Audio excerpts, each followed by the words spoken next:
berdamai, sampai nggak punya musuh. Dengan orang tua saya sangat ingin perang terus. Tapi sekarang saya sudah banyak pemulihan bertahap demi bertahap, dan akhirnya saya yakin sudah pada titik klimaks. Luar biasa. Ya, dengan hadirnya anak dari saya itu adalah cucu, dan akhirnya itu bisa dipakai Tuhan untuk mendekat. Dulunya kami perang dingin yang cukup lama, dan itu tidak menyenangkan dan membuat saya hati juga tidak nyaman, tidak baik. Saya tahu, bukannya saya memelihara itu, tidak, tapi dari pihak di sana memang menganggap saya begitu. Tapi saya mengalah, mereka mengerti sendiri. Begitu Tuhan. Perlu bukti. Yesus membuktikan dia hidup, dia menunjukkan, menampakkan diri. Yang kedua, untuk memberi harapan baru. Nah, ini yang penting. Kok harapan baru? Oh iya, waktu Yesus mati dan kemudian bangkit, Yesus itu kan datangnya kan kadang-kadang, nggak tiap hari. Ya, nggak tiap hari. Akhirnya murid-murid bosan juga, jenuh juga. Ngapain? Kita lihat yang kedua itu. Yohanes pasal 1 apa? Menceritakan tentang apa? Yesus menampakkan diri kepada murid-murid, ya, menjalankan lagi kerjaan yang lama, rutinitas yang lama dia kerjakan lagi. Padahal dia sudah bersama-sama di dalam penyaliban Yesus, dia mengiringi, dalam kematiannya dia antar mayatnya, bangkitnya Yesus dia sudah sempat lihat juga sesekali. Akhirnya perlu juga Yesus menampakkan diri kepada murid-murid ketika mereka sedang menjadi nelayan lagi pekerjaan yang lama. Nah, ini kebosanan, kejenuhan modal sekarang ada juga. Mungkin kita dalam gereja tapi sudah tidak ada lagi auranya, atmosfernya, atau bahasa Pentakostannya urapannya. Ini kan subjektif juga ya. Urapan itu bagaimana juga subjektif.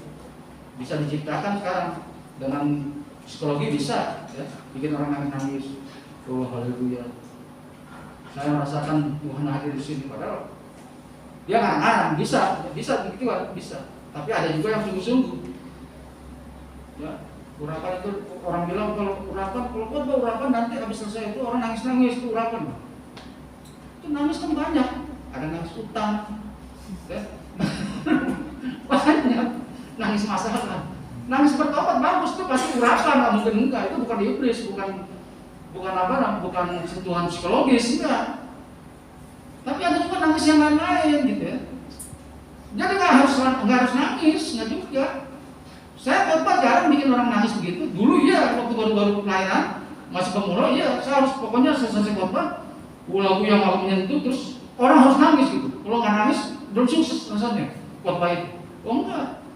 Bagi saya sekarang konsep saya berubah. Orang paradigmanya berubah, disitulah nanti melangkah dengan psikomotor ini. Oh Yesus begini, akan berubah. Cara sembahyangmu pasti berubah.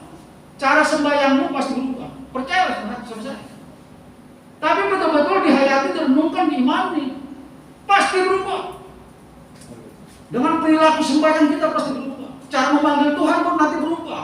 Itu yang disebut teologi berubah. Teologi terus berubah, berkembang. Dulu memanggil Yesus Kristus, ntar ada lagi Elohim Yahweh, ntar ada lagi ya Bapa. Ada lagi yang di sebelah sana ya, yang di Papua sana, di Alexander manggil Tuhan apa? Ayah.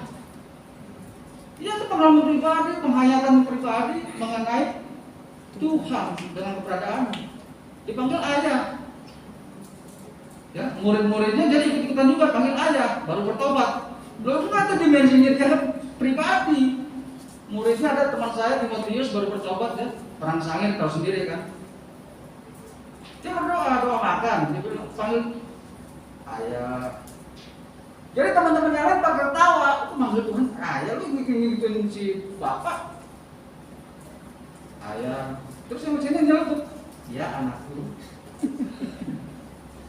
Nah ini kan orang baru bertobat, dia melek. Wah, marah dia ke dapur, gua ambil apa? Ambil parang. Ada kejadian. Orang baru bertobat. Dia ikut-ikutan bapak rohaninya memanggil ayah. temannya ledek. Jadi pengetahuan kita tentang firman Tuhan semakin mendalam, nanti berubah perilaku kita. Percayalah sama saya, tepuk tangan juga berubah. Dulu waktu masih mula-mula, masih ya gampang sekali. Wah. Sekarang udah agak sedikit enggak. Tapi yang penting jalinan perubahan tetap dikerjakan. Emosional bisa ditekan. Saya tidak melarang yang mau jingkrak-jingkrak, nggak apa-apa. Iya Pak, saya nggak melarang. Bagus. Jadilah seperti dirimu pada masanya. Kalau memang masih kanak-kanak ya segitu, tapi nanti bertumbuh. Cara doanya, cara mintanya juga berbeda. Cara berdoanya beda. Kalau dulu kan minta terus, doa ini, minta lagi. Sekarang, Tuhan apa yang harus saya buat? Tuhan apa? Udah beda. Tuhan saya mau rintis apa? Yayasan kah? Panti asuhan kah? Aduh, mana Tuhan? Saya mau bikin buku apa? Supaya nanti ada berkat yang kalau saya mati ada, saya tinggalkan. Sampai ke situ nantinya. Amin. Amin. Jangan buru-buru menghakimi orang hari ini.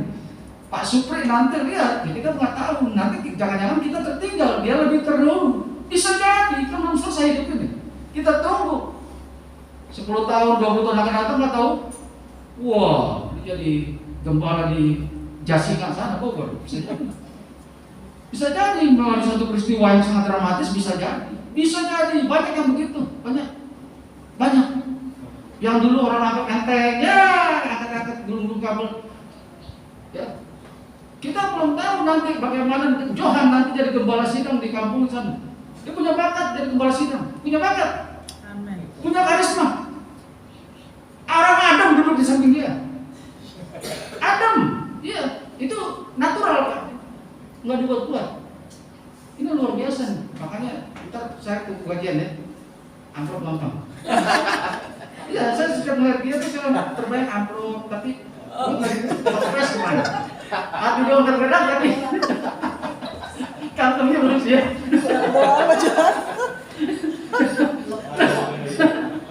Sebenarnya bulan kemarin saya ya, yang amplop mana ya? Ya udah habis yang buat kondangan itu. Mau beli males lagi. Ya udah dah, ntar bulan depan aja lah. Ditunggu.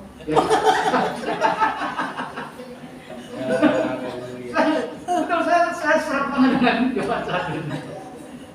Johan, kamu punya hati gembala ada. Jemaatmu mungkin tak banyak-banyak, tapi oke lah, kamu bisa nanggung di situ. Amin. Tapi pulang kampung nanti suatu saat ya. Di sini kamu latihan. Disuruh apa yang mau, nggak disuruh juga kerjakan. Amin. Seolah-olah Tuhan melihat. Ya. WC itu dibagus-bagusin. Yang paling bawah tuh kuncinya susah banget. Ya, kamu betulin. Ya, kamu betulin. Ya, harus bisa, sama bisa. Teman-teman kalau pemula sudah bisa, main musik bisa, nyanyi bisa. Ya, bergaul juga bagus. Ya, khotbah juga bisa, belajar. Itu mudah. Semuanya harus bisa. Ya, nanti cara istri kalau bisa yang bisa mendukung ya. Yang bisa mendukung. Jangan cari yang masih setengah jadi, jangan. Masih roti. Ada yang masih setengah jadi. Oke, yang keempat, untuk mengajarkan keempat. Ketiga. Yang ketiga, Yesus menambahkan diri untuk mengingatkan. Ini waktunya mau habis ya. Cepat ya. Tapi nggak apa-apa, saya percepat aja. Untuk mengingatkan misi selanjutnya, ya ini Kisah Rasul 1 ayat 8. Tetapi engkau akan tunggu dulu di sini, jangan pergi dulu, tunggu dulu di Yerusalem, 10 hari lagi tunggu. Ya. Pas hari ke-50 itu hari ada hari raya orang Yahudi, di mana orang-orang bukannya berkumpul. Kamisim Yom. Nah mereka nanti ngumpul itu ada mempersembahkan macam-macam di bait Allah. Kesempatan itu dipakai Tuhan Yesus untuk mencurahkan rohnya sebagai pengganti ketika dia naik ke surga. Yesus pergi tidak meninggalkan dengan tangan kosong. Dia punya warisan, apa itu? Roh penolong yang akan mengingatkan semua apa yang pernah kuajarkan kepadamu di dalam Yohanes 14. Ada roh penolong dan dia juga memberikan dinamis. Apa itu? Kuasa. Tetapi jika Roh Kudus turun ke atasmu, engkau akan menerima kuasa. Kuasa dalam bahasa Yunani-nya ditulis dunamis. Dunamis itu akhirnya menjadi berkembang menjadi dinamit. Dinamit itu suatu peledak, ya. Tapi ada dinamonya. Semakin panas akhirnya terjadi letusan, ledakan. Semacam itu. Tapi dalam kamus bahasa Jawa, dalam versi bahasa Jawa lebih bagus lagi, kamu akan menerima kesaktian. Apa itu kesaktian? Kesaktian. Itu lebih tepat. Kuasa, punya kesaktian, jadi orang sakti. Ya, jadi orang sakti. Mengusir setan. Terus apa lagi? Menyembuhkan orang sakit dengan mukjizat. Menginjak ular dan kalajengking, sekalipun minum racun maut, kau tidak mati. Jadi sakti. Itulah modal mereka untuk memberitakan Injil. Nah, ini diingatkan ketika Yesus beredar-edar selama 40 hari dalam dunia ini sebelum dia terangkat ke surga. Diingatkan lagi, engkau punya tugas ini. Pergilah sampai ke ujung bumi. Mulai dari mana? Yerusalem. Terus kemana? Dari Yerusalem kemana? Yudea. Ya, Yudea udah provinsi, Yerusalem masih di bawahnya itu kecamatan. Ke Yudea, ya habis Yudea kemana? Samaria, provinsi lain. Itu orang seberang, Gentile atau Goyim, orang yang non Yahudi. Tapi disuruh pergi juga. Terus sampai ke ujung bumi, sampai ke Tangerang. Kira-kira semacam itu. Nah ini tugasnya, diingatkan lagi, direview ulang. Sebelum dia pergi ke surga, dia review ulang. Yesus mau memberikan gambaran-gambaran yang dulu pernah dia sampaikan. Dia memutus murid-murid, 70 murid putus dan sebagainya. Dia ingatkan lagi, ini tugas semua yang paling penting. Kalau dia mau pergi kemudian memberikan tugas, kalau orang mau mati dan memberikan tugas amanat, itu amanat yang paling terpenting. Makanya disebut amanat agung Tuhan Yesus. Bisa bilang amin? Amin. Jadi kita diberikan kuasa untuk memberitakan Injil itu. Nah, Injil sampai kemana? Ujung bumi yang mana? Papua, silakan. Tapi bagi saya ujung bumi ya ini. Di mana saya masih bisa melihat orang, itulah ujung bumi. Ya, menurut saya. Yang keempat, untuk mengajarkan tentang pentingnya peran murid sebagai rasul. Nah ini sudah jelas. Dipraktekkan, ya, pola-pola yang diajarkan oleh Yesus betul-betul dipraktekkan. Akhirnya mereka bangun satu komunitas persekutuan doa, kalau kita sebut, ya, ministry. Jadilah jemaat mula-mula. Polanya seperti apa? Memecah-mecahkan roti. Jadi orang masa itu memang memecahkan roti itu tradisi orang Yahudi. Ya itu maknanya dalam, maknanya persahabatan, paguyuban. Mungkin selevel dengan kalau potong kerbau gitu lah, kalau gitu aja. Semacam itu. Atau di Sumatera, di Batak potong babi. Begitu, makan bersama.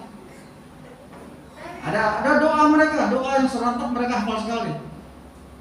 Baru kata Adonai Elohim Melek Haolam Hamad si Lahem Min Haaret. Mereka udah hafal, dia seperti nyanyian. Diberkatilah Tuhan diberkatilah Tuhan semesta alam yang memberikan kami roti dari bumi ini. Kira-kira semacam itu artinya. Nah itu tradisi memecahkan roti. Jadi kalau ketemu kata memecahkan roti, baik itu roti perjamuan kudus maupun memecahkan roti di dalam hal lain, itu berbicara tentang persaudaraan Kristiani. Makanya penting sekali untuk melakukan perjamuan kudus karena mengingatkan kita akan saudara-saudara kita juga, bukan saja sekadar Yesus mati di kayu salib, tidak, tapi juga sebagai satu persatuan di dalam keluarga Kristus. Makanya disebut makan apa namanya? Community. Kata komunis dari situ. Komunis itu kan membuat masyarakat itu menjadi sederajat, ya, sama rata sama rasa, menciptakan satu keluarga berbangsa yang sudah diatur semuanya. Tidak boleh ada yang lebih kaya sendirian, tidak ada kapitalis, tidak boleh. Lawannya mereka kapitalis barat. Nah, komunis negaranya kayak begitu. Jadi orang diatur semua. Kebutuhanmu berapa? Nah, maka inilah jatahmu. Diatur semua, termasuk para pejabatnya begitu. Itu komunis. Nah, tetapi komunis yang di sini adalah sukarela, tidak paksaan oleh hukum pemerintah. Sukarela, kelompok yang pertama kali duduk bersama menjadi jemaat mula-mula, yang dimana dikatakan bahwa mereka berkumpul bersama-sama setiap hari, memecah-mecahkan roti, ya, dan mereka menjual kepunyaannya dan membagikannya pada sesama mereka dan bertekun dalam pengajaran rasul-rasul. Jemaat itu adalah jemaat golongan Yahudi Esenis. Yahudi Esenis. Ada 4 golongan Yahudi. Esenis, Farisi, Saduki, dan Zelot. Nah, Esenis ini suka mengembara di gunung-gunung karena menjauhkan duniawi. Ya, konsep mereka begitu. Mereka harus membiara di gunung-gunung, di goa-goa. Dan kebiasaan mereka adalah berkumpul. Apa yang menjadi milik salah satu orang di situ menjadi milik bersama. Konsep itu yang dipakai di dalam jemaat mula-mula. Memecahkan roti dalam arti bukan perjamuan kudus, tetapi makan bareng-bareng. Makanya kita perlu juga makan bareng-bareng. Perlu juga kebersamaan terasa di situ. Haleluya. Berikutnya yang kelima. Nah, ini terakhir, untuk menunjukkan kesetiaannya. Sudah pasti. Yang didatangi pertama oleh Yesus adalah perempuan yang bernama siapa? Maria Magdalena. Maria Magdalena itu apa itu? Hah? Mantan apa? Pelacur. Betul. Kebanyakan orang Kristen mengatakan Maria Magdalena itu mantan pelacur. Saya tadi di mobil saya tanya, dalam perjalanan saya tanya istri saya, apa yang kamu tahu tentang perempuan yang bernama Maria Magdalena? Yang itu kan, yang dunia pelacur kan Bang? Saya bilang iya betul. Saya juga menganggap begitu. Tetapi setelah saya baca-baca, saya periksa lagi, berlelah saya meneliti. Ternyata itu bukan cerita Alkitab yang benar. Maria Magdalena itu bukan Maria pelacur. Bukan. Yang mengurapi kaki Yesus itu dengan rambutnya itu bukan pelacur. Oh, sorry. Yang diusir dari Maria Magdalena 7 roh jahat itu bukan Maria pelacur. Maria pelacur itu Maria dari Betania. Yang memang catatan Alkitab kurang jelas.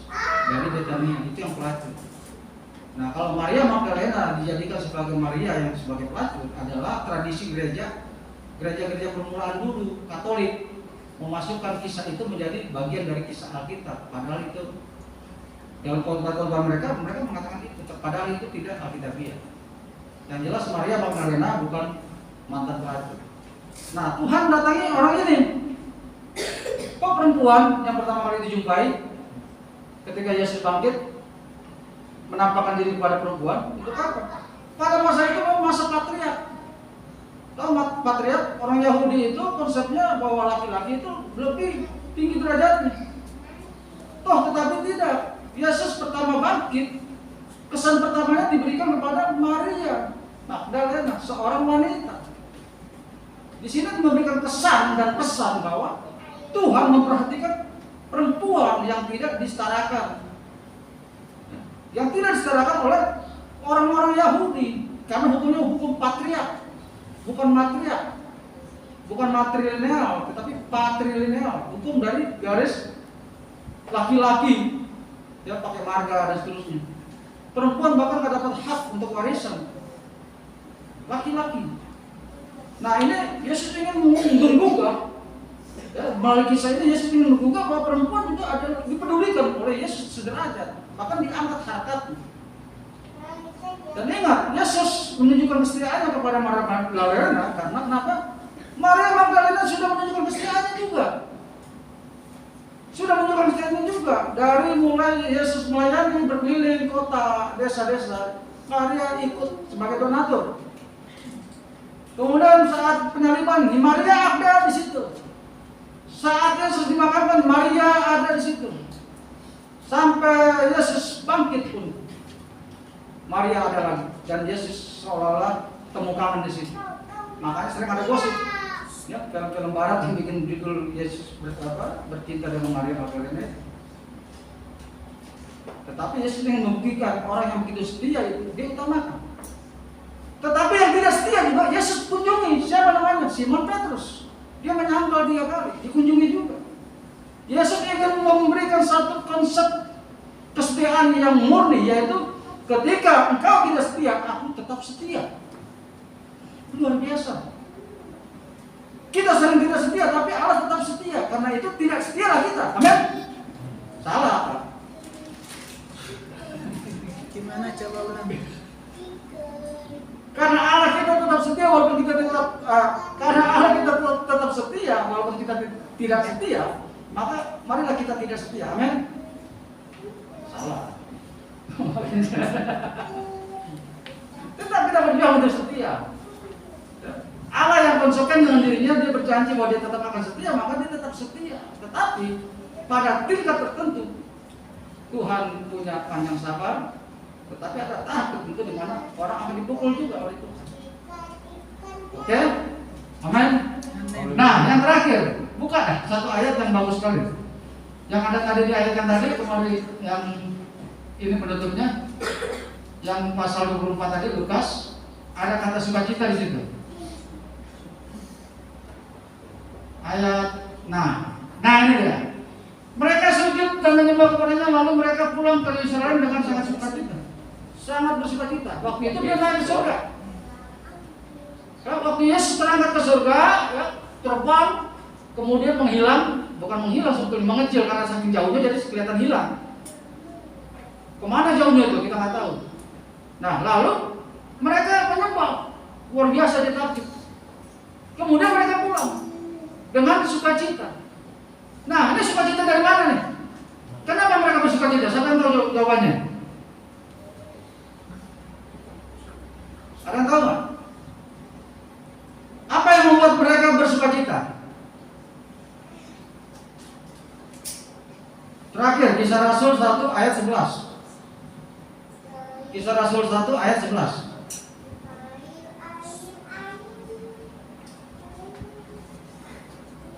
Tampilkan coba. Ini jawabannya. Apa yang membuat mereka begitu sukacita sekali?